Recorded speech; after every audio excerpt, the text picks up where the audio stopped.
Umat dan pelayan Tuhan di Gereja Protestan Maluku yang kami kasihi, Shalom. Tanpa terasa, kita telah memasuki bulan November tahun 2024. Dalam pertolongan Tuhan kita dikuatkan dan dimampukan untuk terus menata layani gereja dalam panggilan di dunia ini. Dengan tetap mengacu pada subtema pelayanan tahun 2024, yakni bersama-sama meningkatkan kualitas hidup sebagai wujud bertumbuhnya keluarga Allah, maka aksentuasi tema pelayanan serta pemberitaan di bulan November ini adalah pada aspek kesehatan. Kesehatan yang dimaksudkan adalah menyangkut soal fisik maupun batin. Kita semua tahu bahwa Yesus Tuhan kita adalah Tuhan yang membela kehidupan, atau dengan kata lain, Ia selalu menginginkan kita selaku anak-anaknya hidup dengan baik, hidup dalam kondisi yang sehat. Seluruh perkataan dan tindakan Tuhan yang membela kehidupan, nyata kita lihat dalam Alkitab, menegaskan keagungannya yang penuh dengan kasih yang tidak terbatas, selalu berdaya dan mengubahkan. Di dalam keagungan Tuhan, kita manusia mengalami penebusan, penyelamatan, dan pembaruan hidup. Dan Alkitab menjelaskan bagaimana perubahan hidup itu bisa dialami oleh kita semua yang percaya kepadanya. Semua yang percaya mengalami pertobatan dan panggilan dari Tuhan. Tuhan mengutus kita untuk menolong sesama, menyembuhkan yang lemah dan sakit. Jadi setiap orang percaya yang mengakui keagungan Tuhan berkewajiban menyatakannya dalam kehidupan nyata setiap hari, bagaimana Ia hadir untuk membela kehidupan ini. Itulah sebabnya rumusan tema pada bulan November ini adalah agungkan Tuhan dengan membela kehidupan. Umat dan pelayan yang dikasihi, tema bulan ini lalu kemudian dijabarkan dalam tema-tema mingguan dalam 4 minggu di bulan November. Pada minggu yang pertama, tanggal 3 November 2024, dengan nas bacaan dari Injil Yohanes pasal 9 ayat 1 sampai 41, tema mingguannya adalah dalam sakitmu Tuhan dimuliakan. Ada beberapa hal yang dapat disampaikan dari nas bacaan ini. Pertama, Injil-Injil sinoptik seperti juga Yohanes menjelaskan bahwa pelayanan Tuhan Yesus selalu terfokus pada kelompok marginal. Dalam konteks Injil Yohanes misalnya, Yesus mengadakan percakapan dengan perempuan Samaria. Dia juga memberi makan kepada 5.000 orang. Dia menyembuhkan orang-orang yang sakit, yang buta sejak lahir. Dia pun membangkitkan Lazarus dari kematian. Pelayanan yang Yesus lakukan kepada pribadi-pribadi ini maupun komunitas orang banyak bertujuan agar mereka memiliki kehidupan, kesembuhan, mereka terhibur, mereka dipulihkan, mengalami pertobatan, dan akhirnya percaya lalu mengikuti Yesus. Semuanya memang hendak menonjolkan keberadaan Yesus sebagai Mesias yang berasal dan diutus oleh Allah. Dan tindakan Yesus menolong orang-orang lemah ini menjadi alasan bagi kita sebagai gereja untuk juga turut membela kehidupan. Tentunya bukan hanya karena orang-orang lemah, orang-orang yang miskin, yang termarginal adalah objek yang tidak berguna sehingga mereka perlu dikasihani. Tetapi karena mereka juga merupakan subjek pelayanan, subjek kehidupan yang sama dengan yang lainnya, yang perlu dibela dan dirawat. Sejatinya realitas keterbatasan fisik atas hidup orang-orang lemah juga mengungkapkan kemuliaan Tuhan atas kehidupan. Dan kita perlu menemukan kemuliaan Tuhan dalam keadaan yang terpuruk sekalipun. Yang kedua, Ibu Bapak, dari teks ini memperlihatkan bahwa sesungguhnya Tuhan Yesus mengenal kita dan berkuasa atas apapun yang terjadi di dalam kehidupan kita. Realitas cacat bawaan sejak lahir dalam berbagai bentuk mendapat maknanya dalam kisah ini. Keberadaan orang buta yang disembuhkan ini mesti kita pahami sebagai karya agung Allah.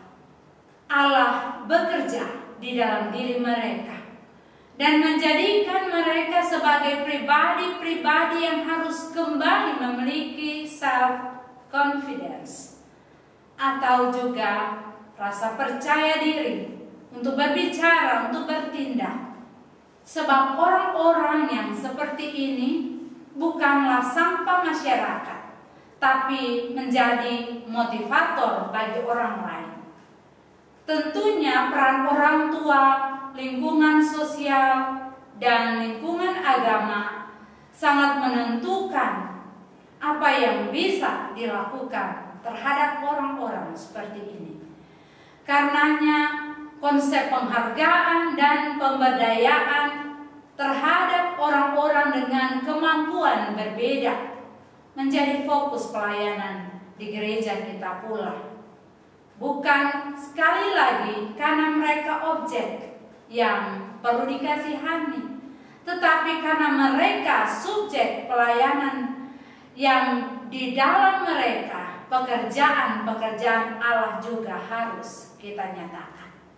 Yang ketiga, dari teks ini kita melihat bahwa realitas penderitaan manusia apapun bentuknya yang sementara dialami harus dimaknai pula dalam perspektif itu kehendak dan rencana Tuhan. Jika para murid dalam teks ini menyoalkan penyebab orang itu terlahir buta, Yesus justru memberi aksentuasi dan membuka pemahaman mereka untuk melihat bahwa yang jauh lebih besar adalah apa tujuan orang itu terlahir buta. Bagaimana menemukan rencana dan tujuan Tuhan di balik setiap penderitaan, termasuk yang dialami orang buta, itu yang harus selalu dicari. Demikianlah juga dalam setiap penderitaan hidup yang kita alami sebagai orang Kristen. Kita mesti mencari makna dan tujuan kita di balik penderitaan. Ini mental orang-orang yang menang, bukan mental korban. Disinilah peran gereja mengelola dan meningkatkan spiritualitas, berbagai potensi yang dimiliki setiap orang, termasuk yang memiliki keterbatasan secara lahiriah, sehingga walaupun dalam kondisi terpuruk, dalam kesakitan, Tuhan tetap dipermuliakan. Umat dan pelayan yang dikasihi Tuhan, minggu kedua tanggal 10 November 2024, nas bacaan kita terambil dari kitab Daniel pasal 1 ayat 1 sampai 21 dengan tema mingguan hidup sehat dengan hikmat Allah. Teks ini memberikan kepada kita beberapa pesan penting. Pertama, dari teks ini kita belajar bagaimana menjaga kesehatan fisik dengan bijaksana. Kisah Daniel dan teman-temannya yang memutuskan untuk tidak menajiskan diri dengan menikmati makanan raja sekalipun enak, tetapi itu tidak sesuai menurut hukum Yahudi atau yang telah dipersembahkan kepada berhala adalah sikap yang tepat. Ini menunjukkan komitmen mereka menjaga tubuh fisik mereka sekaligus tetap setia kepada Tuhan.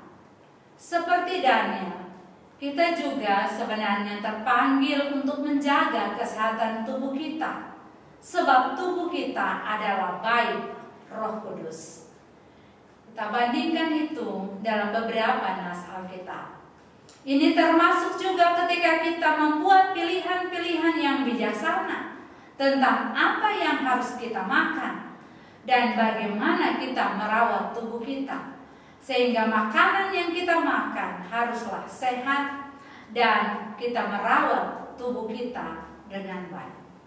Yang kedua, Ibu Bapak Saudara, dari teks ini kita melihat bahwa hikmat dalam pengambilan keputusan itu sesuatu yang penting.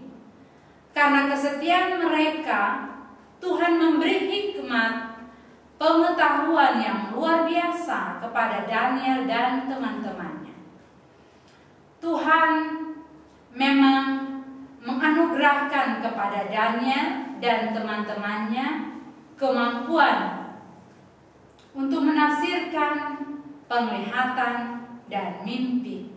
Dan itu yang jadi narasi kunci dalam cerita-cerita selanjutnya di kitab ini. Jadi hikmat Allah memang memampukan seseorang untuk membuat keputusan-keputusan yang benar, baik dalam hal menjaga kesehatan, melakukan pekerjaan, maupun dalam menjaga kehidupan rohani yang tetap berkenan kepada Tuhan. Kita semua dipanggil Tuhan untuk selalu mengandalkan Tuhan dan hikmat-Nya dalam pengambilan setiap keputusan, bahkan pada saat-saat yang paling genting sekalipun. Yang ketiga, dari teks ini kita belajar mari setia di tengah berbagai pengaruh dan godaan. Keberhasilan Daniel dan teman-temannya mau menunjukkan bahwa berkat Tuhan itu selalu menyertai orang-orang yang setia kepada Tuhan. Dan sama seperti Daniel serta teman-temannya menunjukkan kesetiaannya sekalipun mereka berada di lingkungan istana, lingkungan yang penuh godaan, lingkungan yang penuh tawaran kenikmatan. Kehidupan kita sekarang ini juga demikian, dipenuhi berbagai godaan, rayuan kenikmatan hidup yang sering menjadi tawaran. Tapi jika kita tidak kritis, kadangkala itu mengandung racun atau toksik, baik untuk kehidupan kita sendiri maupun dalam relasi kita dengan sesama manusia dan Allah. Belajarlah mengandalkan Tuhan dengan hikmat-Nya, sebab hanya dengan hikmat Allah kita bisa tetap setia dan hidup sehat secara rohani maupun jasmani. Jemaat yang diberkati Tuhan, pada minggu ketiga bulan November tanggal 17, nas bacaan kita terambil dari kitab Hakim-Hakim pasal 19 ayat 1 sampai 30 dan kitab Mazmur pasal 11 ayat 5. Tema mingguan pada minggu ketiga ini adalah hentikan kekerasan terhadap sesama. Dari kisah ini ada banyak hal yang bisa kita apungkan sebagai pesan. Tetapi ada beberapa hal yang menjadi penekanan dari cerita ini. Yang pertama, bahwa sebagai ciptaan yang dilindungi Allah, kita terpanggil untuk merawat dan membela kehidupan dengan cara terus membangun relasi yang tidak mengedepankan kekerasan dalam menyelesaikan berbagai masalah. Nyatanya ibu bapak saudara, kekerasan kita temui di mana-mana, dan itu terjadi kapan saja, di mana saja, pelakunya bisa siapa saja, terutama mereka yang memiliki kecenderungan untuk fokus secara berlebihan pada diri sendiri. Dalam teks ini diperlihatkan orang Lewi memilih untuk tidak singgah di daerah yang bukan milik Israel, sebab itu adalah kota asing, dan ia tidak menduga kekerasan macam apa yang kemudian di depan dia alami tatkala dia memilih singgah di kota milik Israel, keluarganya. Memang semua hal harus secara bijak disikapi, dan sebab itu pembinaan di dalam keluarga penting untuk membentuk karakter yang tangguh, termasuk karakter yang selalu tidak membalas kebaikan dengan kejahatan atau kekerasan dengan kekerasan. Yang kedua, dari teks ini kita melihat bahwa kekerasan hanya akan melahirkan kepahitan dan kesengsaraan hidup, juga membawa kehancuran relasi, baik kehidupan kita sendiri dan di antara sesama. Orang Lewi dijamu baik oleh orang tua dari suku Efraim. Namun sayangnya relasi baik yang dibangun di antara mereka itu ternyata kemudian dirusak oleh orang-orang yang disapa saudara-saudaraku, oleh orang tua. Karena itu relasi baik yang kita bangun memang kadangkala bisa saja hancur oleh karena berbagai hal, terutama oleh kekerasan. Sebab itu sedapat mungkin kita memang diajak untuk mengelola hidup ini secara baik dengan cara tidak memelihara kekerasan dan membudayakan hidup anti kekerasan. Kita harus berani mengatakan stop terhadap kekerasan. Yang ketiga, dari teks ini hendak memberi pesan, bila tergantung pada kita sedapat-dapatnya, lepaskanlah pengampunan untuk menghentikan perilaku kekerasan. Orang Lewi memotong tubuh bundiknya dan membagi potongan tulang bundiknya ke seluruh daerah orang Israel sebagai cara kekecewaannya. Tapi kekerasan bila dibalas dengan kekerasan hanya akan melahirkan kekerasan baru, tidak pernah menyelesaikan satu persoalan. Karena itu teks ini mengajak kita untuk selalu memberi pengampunan, mengagungkan Tuhan dalam hidup, dan membela kehidupan melalui cara menghentikan kekerasan dan hidup saling mengampuni adalah pilihan bijak yang harus terus kita lakukan. Umat dan pelayan yang dikasihi Tuhan Yesus, pada minggu terakhir, minggu keempat bulan November, tanggal 24, nas bacaan kita dari Lukas pasal 5 ayat 17 sampai 26. Tema mingguannya adalah solidaritas dengan yang lemah. Ada 3 pesan penting yang kita maknai dari kisah ini. Yang pertama, dari kisah ini kita melihat sahabat-sahabat orang lumpuh dan tuan rumah yang tidak kelihatan dan juga tidak disebutkan namanya adalah orang-orang yang memang terlibat dalam kehidupan orang lumpuh sebagai orang-orang yang punya solidaritas dan kepedulian yang tinggi.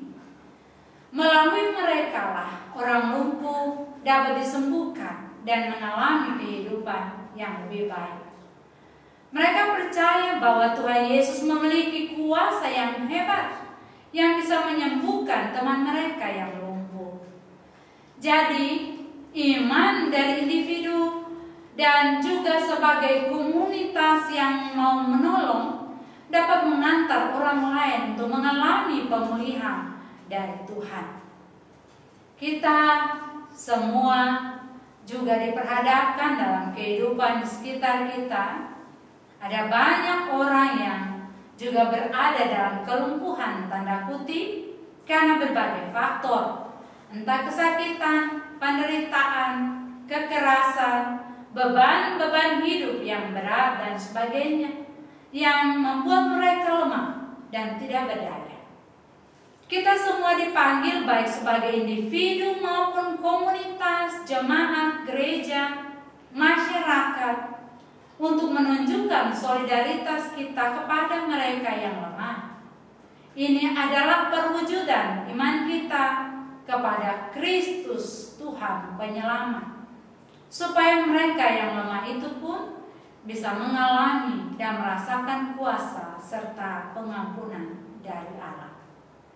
Yang kedua, jemaat terkasih, teks ini mengungkapkan bahwa untuk menyatakan kasih Allah dan kuasa penyelamatannya kepada dunia ini, Tuhan bisa menggunakan siapa saja. Ibu, bapak, saudara, dan saya, termasuk orang-orang lemah, orang-orang yang terbatas secara fisik. Tetapi dalam menyatakan kasih dan kuasa Allah itu, mungkin saja kita akan ditolak, dibenci, tidak diterima. Seperti juga yang dialami oleh Tuhan Yesus ketika Ia berhadapan dengan orang-orang Farisi, ahli-ahli Taurat, tatkala Ia menyembuhkan orang yang lumpuh itu. Tetapi Allah dengan kuasa-Nya mau memperlihatkan bahwa tujuan kedatangannya adalah supaya semua orang menikmati pemulihan dan kehidupan. Dan karena itu Tuhan pun akan menyertai kita dengan kuasa dan kasih-Nya ketika kita terus berjuang melakukan tanggung jawab merawat dan membela kehidupan ini dengan baik. Yang ketiga, dari teks ini kita melihat bahwa rumah dalam tanda kutip menjadi tujuan orang lumpuh itu pulang setelah dia disembuhkan oleh Yesus. Apa yang dikatakan oleh Yesus? Bangkitlah, angkatlah tempat tidurmu, dan pulanglah ke rumahmu. Ini bukan hanya satu istilah tempat kita bernaung dan berlindung dari panas atau hujan, dari teriknya matahari dan dinginnya suasana malam. Tetapi rumah mau menunjuk kepada keluarga, masyarakat, dan juga lembaga keagamaan sebagai tempat di mana orang-orang lemah dan susah kembali. Itu berarti sebagai keluarga, sebagai jemaat, masyarakat, dan persekutuan gereja, memang kita harus selalu menjadi rumah atau tempat bagi mereka yang lemah. Mereka datang untuk memperoleh kebaikan dan kemurahan Tuhan. Kita harus membuka tangan lebar-lebar untuk menyambut dan menerima mereka, merangkul dalam kelemahan keterbatasan mereka, sehingga mereka tidak merasa terabaikan, tersisihkan, ditolak, dan dijauhi. Kita harus menjadi support system yang baik bagi mereka, sehingga mereka menjadi kuat menghadapi berbagai kesulitan dan tantangan hidup. apapun bentuk kasih karunia dan kemurahan Allah dalam hidup ini, mari kita syukuri jemaat, dan kita muliakan Allah sebagai wujud iman kita kepada Tuhan. Dengan begitu kita akan selalu rendah hati untuk mengakui bahwa Allah Sang Penolong dan Penyelamat kehidupan kita tidak pernah membiarkan kita sendiri. Dia selalu hadir melalui tangan-tangan yang kelihatan maupun tangan-tangan yang tidak kelihatan untuk terus bekerja mendatangkan kebaikan bagi kita semua. Demikianlah penjelasan tema bulan dan tema-tema mingguan pada bulan November yang dapat kami jelaskan. Marilah kita berdoa, jemaat, agar kita semua terus diberikan kekuatan dan kesehatan yang baik dari Tuhan untuk menjalani panggilan hidup dan pelayanan di bulan yang baru ini. Terutama ketika kita semua akan ikut menentukan pilihan dalam proses pemilihan para pelayan di gereja yang berlangsung tanggal 4 dan 5 November. Dan kita pun memilih pemimpin di masyarakat di tanggal 27 November nanti. Sebagai pemilih-pemilih yang cerdas, kita diingatkan, mari kita memilih pelayan dan pemimpin yang berkualitas. Karena demikianlah cara kita mengagungkan Tuhan dalam kehidupan ini. Tuhan Yesus memberkati kita dengan hikmat-Nya, supaya pilihan-pilihan kita untuk menjalani kehidupan ke depan berkenan dan memuliakan nama-Nya. Shalom.